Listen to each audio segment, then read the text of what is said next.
Hello and welcome to APAC Weekly, where we bring you a showcase of our conversations on the APAC network. I'm Oriel Morrison. Coming up this week, insights revealed into the speed of climate change, defining leadership in the 21st century, why the global whale population is suffering from environmental impacts. According to the latest report from the Intergovernmental Panel on Climate Change, the damage being inflicted on our environment is more significant, more rapid and worse than previously estimated. However, researchers from the Australian National University are optimistic that we have the tools and knowledge to tackle the crisis head-on. One of the report's authors, Professor Mark Howden, joins us now to explain the findings and talk us through what action we can take to mitigate the effects of climate change. Professor Howden, so how does the new report compare to previous estimates of the impacts of climate change? I think the overall takeaway is that we've been underestimating impacts. When we look at the new literature and evidence, it seems that for any given temperature increase, we see worse impacts than previously estimated, and our adaptation effectiveness is less than previously assessed. So by and large, things are looking worse, and also in terms of emissions, our emissions continue to increase. They're at record levels, and we've got record levels of greenhouse gas concentrations and record levels of temperature increase as well. So by and large, it's actually a story which is more challenging, but at the same time, we have explored more options to deal with the challenges we have ahead of us. So one of the things that your report highlighted was the timeline for reaching that 1.5 degrees Celsius of global warming. What was your report's findings on that kind of timescale that we've got? Yeah, so essentially we're likely to meet 1.5 or exceed 1.5 degrees by the 2030s, and that's under all different greenhouse gas emission scenarios. Under a low emission scenario, or very low emission scenario, we may temporarily exceed 1.5 degrees and then come back down. That's what we call an overshoot scenario. But at the moment, we're heading well above any of those overshoot scenarios. At the moment, we're heading for 3.2 degrees increase above pre-industrial levels, and that's a huge increase in global temperatures. So obviously something needs to be done quite urgently. So what immediate action does the IPCC recommend based on your report's findings? Well, the IPCC doesn't make recommendations, but it does lay out the evidence. And the evidence is that we have a huge number of emission reduction options which are viable to implement. So things which we know how to implement, we can implement it relatively cost effectively, and they are often compatible with our existing systems. So, for example, just think renewable energy. And so, roughly speaking, we have in the kit bag around about half of our emission reductions could be implemented by things that we already know about, which are relatively low costs. They're either negative cost, we make a profit, or they're relatively low cost. And so the problem is, of course, we're not implementing those emission reduction options quick enough. And similarly, we have lots and lots of adaptation options, which we know how to implement. We know something about their effectiveness, but again, we're not implementing those fast enough. And what are the barriers in place at the moment to those implementing them a lot faster? Oh, there's lots and lots. The way things have been done around here, type sort of mentalities, risk aversion, referencing to uncertainty, financial barriers, institutional barriers, social psychological barriers. There's a whole stack of them, and often people are much more interested in finding reasons why not to do things rather than exploring the options to do things and the benefits from doing things differently. So it all does sound still quite alarming. Where are you finding the positivity after looking at the results of this report? Well, we are making inroads in terms of emission reduction. So our emissions, while they're still going up, and we're getting record levels of emissions year after year at the moment, but they're not going up as quickly as they used to. And so they are starting to level off. We are starting to see massive rollouts of renewable electricity generation right across the globe. Its price has come down, the price of electricity storage has come down, and there's new technologies being explored almost every day, things like low emissions aviation solutions, similar things. We're seeing new battery technologies and new ways of organising our electricity grid, and those sorts of things are happening day by day and week by week. And so there's hope coming from those things. And there's also hope that we're actually generating the momentum in the public and also in governments to take climate change much more seriously. And this is transferring into the industry sector where companies, at least some companies, are starting to take climate change seriously. And those that don't take it seriously are getting pushed by investors and insurers and regulators as well. So what more needs to be done to kind of push the policymakers, business leaders and members of the public in the right direction when it comes to that urgency about climate change? I think a lot of it comes down to just saying that we expect more and we expect better. When we look at the Australians' attitudes on climate change, the overwhelming majority of Australians want more action on climate change. So the Lowy Institute poll for many years now has shown that 90% of Australians want more action on climate change.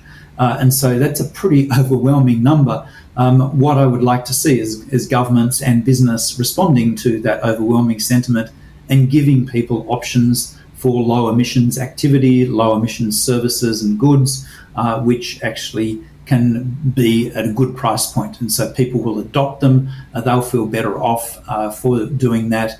There's new market opportunities, the businesses are better off and the planet's better off as well. And of course, future generations are going to be better off as well. And in the meantime, what can individuals do to kind of help? Well, firstly, I think we want to get informed about the bigger picture of climate change. The IPCC reports are a great source of that. They're the most robust reports on the topic and they're easily accessible. Just a click on the web can deliver those to you. Secondly, I think informed about our own footprint. So do a greenhouse gas calculation for yourself or for your family and find out where those sources of greenhouse gases are coming from and what you can do sensibly to reduce those. And then I think, as I mentioned before, push up into systems, push up into the governmental system, tell our elected representatives that we want something more done on climate change.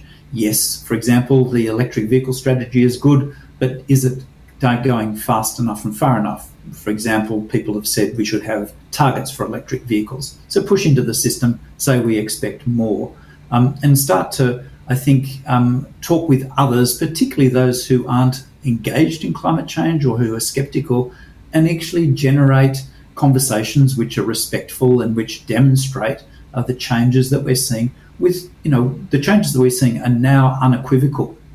They are not debatable from a science point of view. The thing that is debatable is what do we do about it? Do we put on a price on carbon or do we use some other regulatory mechanism? Do we rely on technology to deliver the goods? Those are all legitimate debates to have. But let's stop arguing about the climate science and let's move on to the solutions.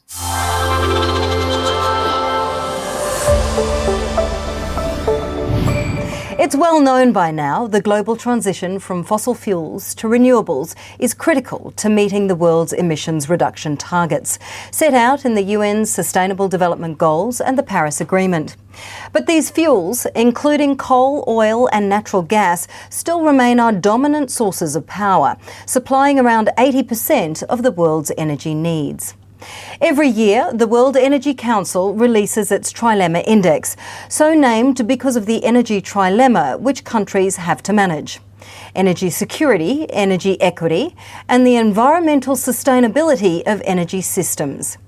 In its most recent edition, Sweden took the top spot, closely followed by Switzerland and Denmark. In fact, the top 10 spots were dominated by OECD countries, particularly in Europe. To explore this further, we're joined now by Dr. Angela Wilkinson, Secretary-General of the World Energy Council. Now, Angela, what essentially is the purpose of the Trilemma Index? Do you hope to bring attention to those not doing enough? Well, we introduced the World Energy Trilemma Index framework nearly 20 years ago, and we use it to help countries track, assess and design their policies for moving forward. And the index has a global comparative ranking of 120 countries. So countries can look and see how they compare with others. But more importantly, it also provides them with their national year-on-year improvement measures. And we can also look at who are the top performing countries, the most improved, and who are the least improved countries, and what can we learn about the policies that they are making and changing. So it's designed to be a tool to support governments and their stakeholders in thinking about how they manage the trilemma through transition. So when you look at the fact that this index actually tracks national policy performance over time and measures progress against other nations, who stands out as a top performer over time? Well, over the last 20 years, of course, the European countries have tended to come top in the World Energy Trilemma Index in terms of the comparative rankings. And that's because they've had a longer standing approach to incorporating environmental and sustainability policies alongside affordability, equity and security policies. But of course, what we've seen in the last 6 months is a European energy crisis, which is cascading across the world. So we know that we have to rethink the security aspects of the World Energy Trilemma Index and transition management. This security crisis is very different to the oil shock of the 1970s, which was very much about constraints of supply. This is actually a demand-driven energy crisis shock because it's countries deciding to decouple themselves from supplies in other parts of the world that have contributed to these high prices and cost of living crisis. So energy security is no longer about supply side diversification. We now have to think about demand disruption and demand destruction in energy security.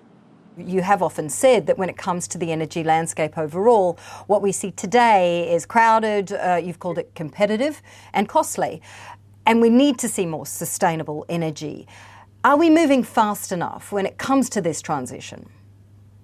Well, the World Energy Pulse shows that most countries think this current global energy shock will accelerate energy transitions in all regions.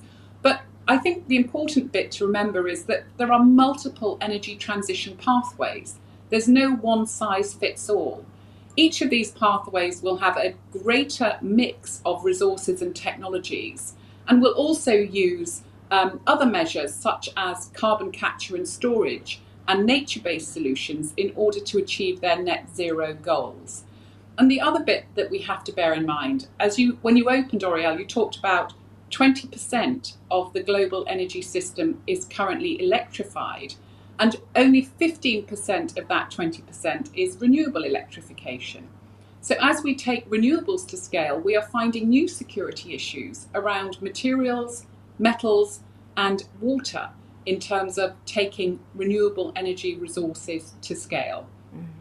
Is this part of your concerns, which you vocalised before, about the lack of energy literacy across stakeholder groups?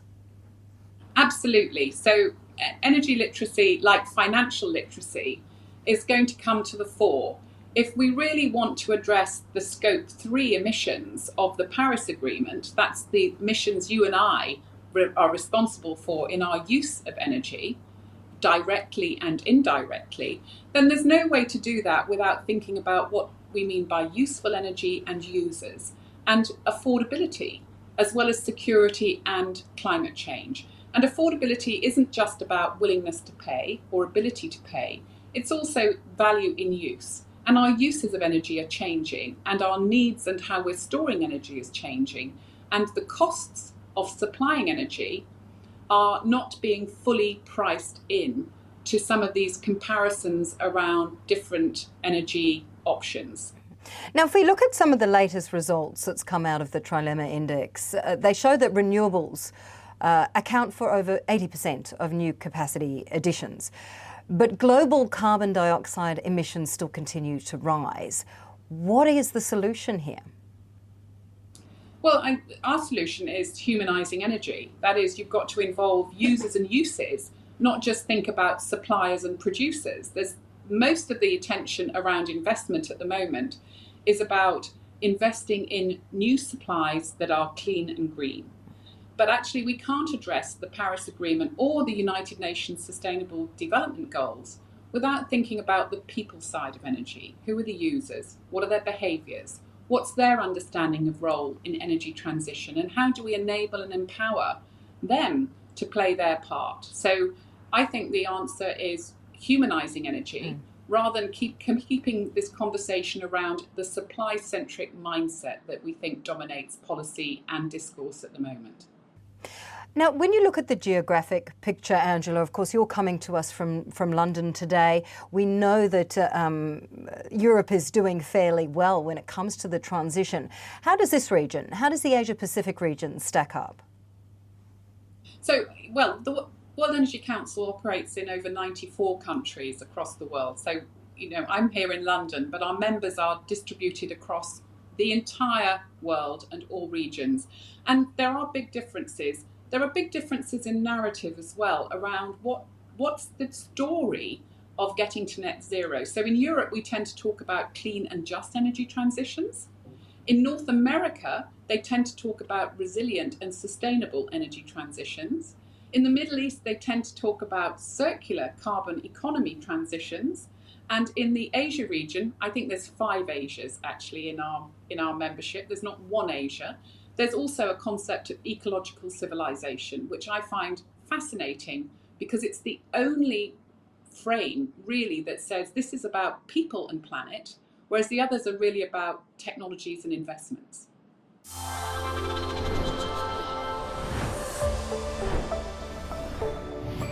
Whale populations around the world are recovering after decades of over-exploitation by the whaling industry.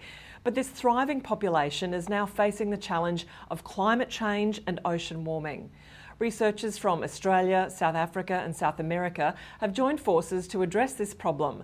And we're now joined by Dr. Olaf Meinecke, Manager of the Whales and Climate Program and researcher from Griffith University. Doctor, thanks for joining us today. You've just returned from Antarctica, where you're looking to better understand the climate impacts on whale species. How was the trip?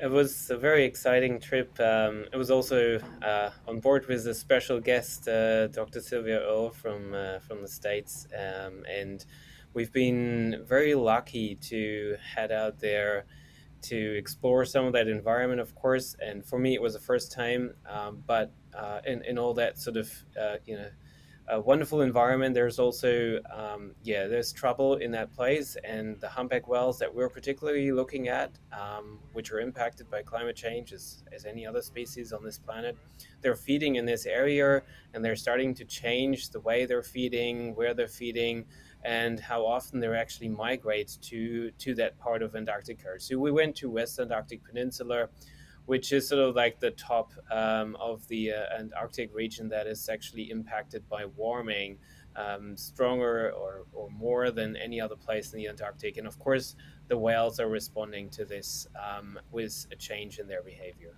Oh, how concerned are you about the change in behavior?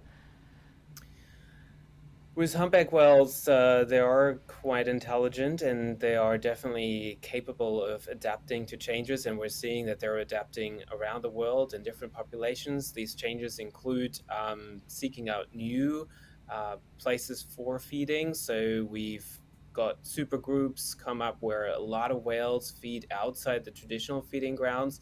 And they are also capable of actually social feed or single feed, depending on what food supply they have. And they can seek out food over thousands of kilometers if they have to. I am concerned about the fact that, we've got more and more whales, in particular in the northern hemisphere, that are actually looking for food in places where they normally do not go. They are exposed to higher risk, vessel strikes, entanglement in fishing gear. So it's like a secondary impact that comes with that search for different food sources that is concerning, because the number of whales that are entangled, the number of whales that are involved in vessel strikes is actually increasing drastically over the last couple of years.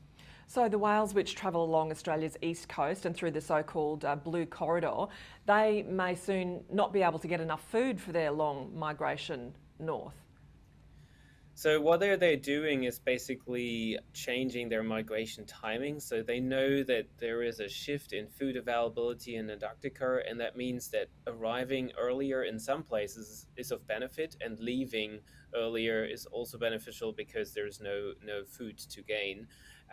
So the problem is that they are obviously requiring to seek out new food sources if possible. So we've actually seen more subadults staying in the Australian waters, and that actually, of course, creates other issues with entanglements, for instance.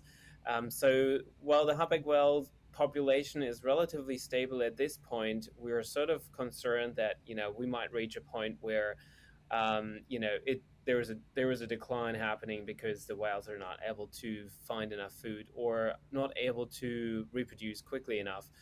So far, humpback whales have been the success story of conservation in the marine world, and they are a great and a wonderful story to talk about when it comes to recovery of a baleen whale from whaling.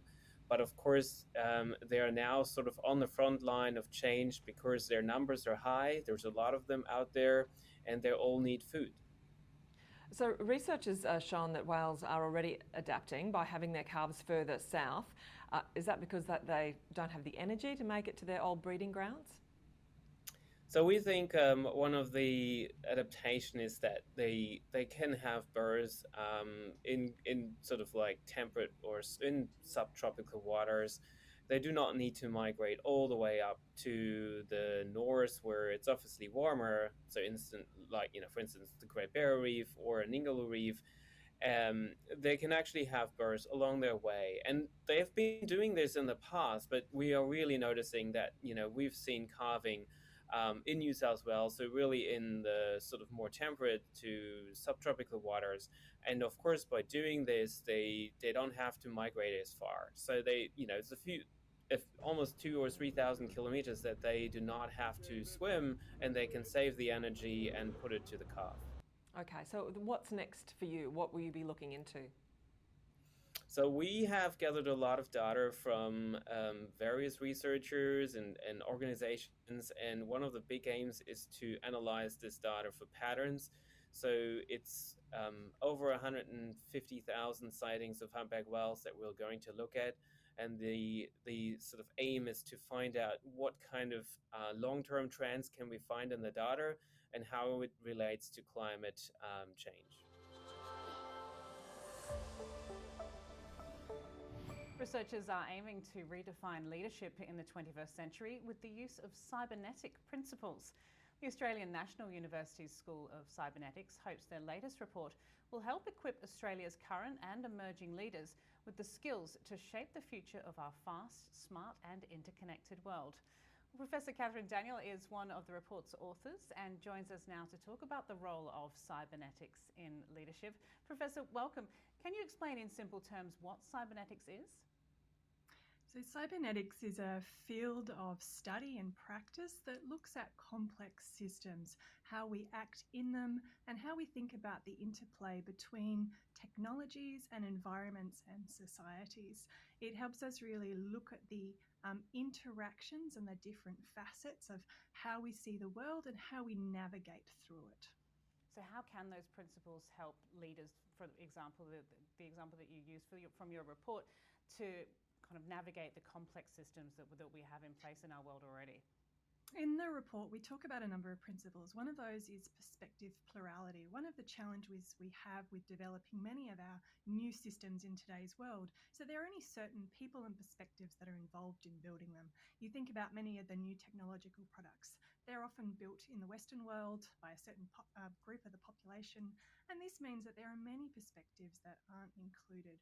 One of the things that the School of Cybernetics is trying to do, including in our cybernetic leadership work, is show that there are many other perspectives that are really important. Some of those include Indigenous perspectives. The Australian National University is based here in Ngunnawal and Ngambri country, and so we have many Indigenous perspectives that can really add a lot to leadership. We have people in this school and beyond who have been leading the development of technologies here. So what are some of the potential challenges in applying those to leadership and social systems? I think one of the challenges we've seen is many of our current systems are locked in. Many of our current government systems have a certain range of silos, and we've often found it quite difficult to work between those silos. A lot of cybernetic leadership is about boundary work. It's about figuring out pathways and bridges between those different silos, reorganising our systems to be able to develop action that is collective, not individual. And so people who have been, for example, taking our master's program and micro-learning, including around cybernetic leadership, are learning how to have those difficult conversations. A lot of what cybernetics is and has been right since the Second World War is about convening difficult conversations, conversations between a range of different people and perspectives where we may not agree